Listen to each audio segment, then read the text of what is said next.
Pemirsa, melakukan penggantian knalpot dengan suara yang lebih nyaring menjadi hal yang biasa dilakukan para pemilik sepeda motor untuk mengubah tampilan tunggangannya. Namun penggunaan knalpot bising rupanya dilarang oleh polisi lalu lintas, khususnya wilayah ibu kota DKI Jakarta karena dapat mengganggu kenyamanan. Dan berikut selengkapnya dalam jejak kasus bising knalpot racing dilarang.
Emang mau ada razia, dibekalilah polisi itu pakai desibel meter. Jadi ketika ada motor yang melebihi desibel standarnya dia, oke dicopot atau mungkin dimusnahkan atau diganti standar. Cuman kalau yang kurang, maksudnya tidak melebihi batas dari desibel cc-nya dia sendiri, ya nggak apa-apa lah, oke. Dua orangnya kayak saya nih nggak begitu suka sama knalpot berisik kan, ya otomatis ya kesel juga kadang kan.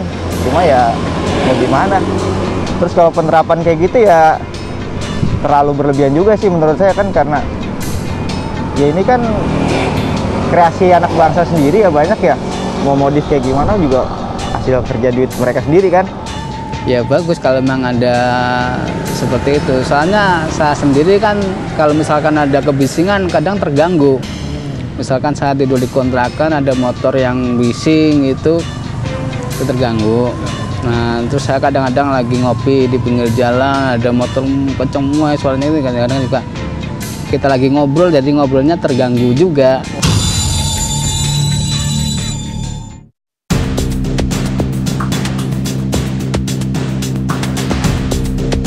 Lantas, bagaimana dampaknya bagi toko penjual aksesoris atau bengkel motor jika knalpot jenis racing dilarang? Soalnya kan ya dari ini ketahuan sepi. Sepi ya? Nah, sepi banget. Ada berapa persen bang penurunannya? Berdampaknya? Ya 67 lah, 60-70 gitu lah. Ya? Kan sekarang kan banyak juga yang bikin knalpot, produk-produk knalpot rumahan gitu. Iya, desibelnya kan ketahuan, gedenya seberapa, harusnya ada batasannya kan. Iya, aman. Cuma kan tiap ini kan beda-beda. Sekarang berubah gitu.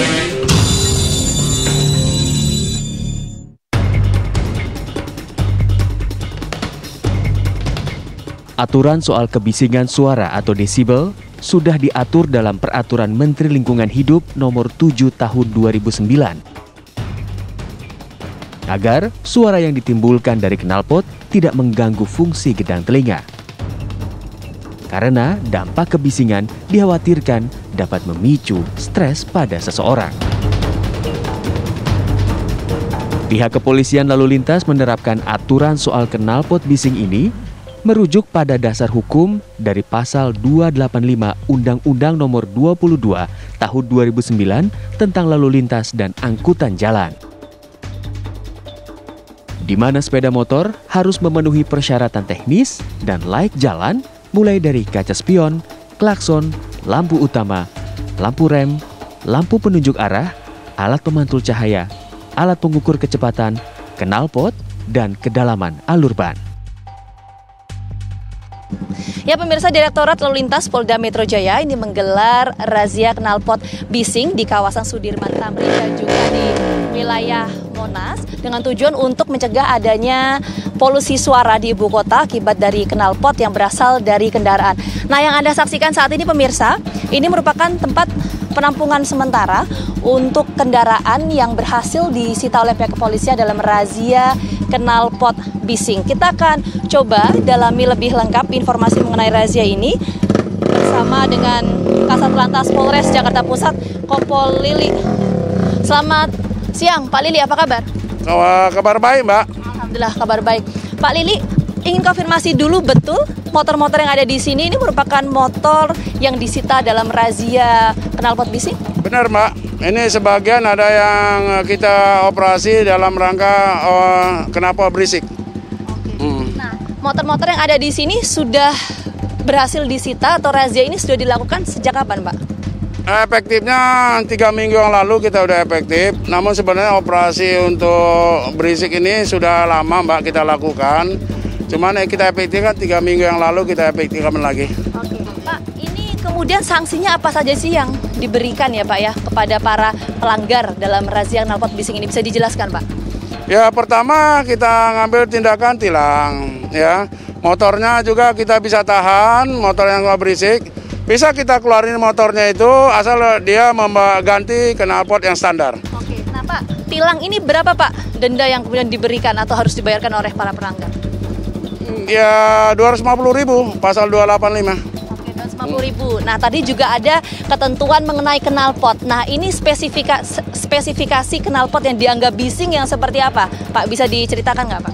Baik, untuk sementara yang kita ambil knalpotnya ini karena suaranya terlalu berisik dan di luar daripada standarisasi ya. Karena motor ini kan punya standarisasi spesifikasinya sendiri, spek-speknya masing-masing. Di luar daripada itu berarti dia menyalahi ketentuan. Demikian, Mbak. Nah, ini kan yang dianggap racing ya, Pak, ya, artinya menimbulkan kebisingan. Nah, yang dianggap racing ini apakah memang racing berasal dari buatan pabrik kah atau memang yang dimodif? Rata-rata dimodif, di custom. Ya, pabrik tidak akan membuat dia seperti knalpot ini, Mbak. Pasti enggak, karena dia pasti udah uji coba dulu sebelum masuk ke Indonesia, pasti ada tim uji coba dari Dinas Perhubungan maupun Lingkungan Hidup. Nggak akan mungkin bisa lolos kalau knalpot ini dari pabrik.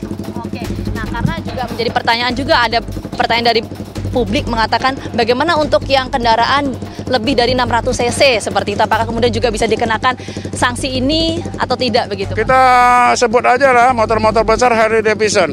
Harley Davidson memang diperuntukannya memang dia jalan-jalan jauh, dia memang untuk touring-touring. Dan memang standarnya Harley Davidson memang suaranya demikian. Ada juga yang dua yang kami tilang Harley Davidson, dia ganti knalpotnya. Dia ganti melalui standarnya, kemarin kita melakukan penindakan ada 2 untuk Harley Davidson. Oke, baik. Terima kasih Pak Lili atas waktunya telah bergabung bersama kami di TV One. Semoga sehat selalu. Salam untuk rekan-rekan yang lain. Ya, terima kasih. Baik, itu tadi sedikit perbincangan saya dengan pihak kepolisian mengatakan memang ada tren penurunan dalam razia untuk knalpot bising untuk mencegah terjadinya polusi suara di ibu kota akibat knalpot bising yang berasal dari kendaraan.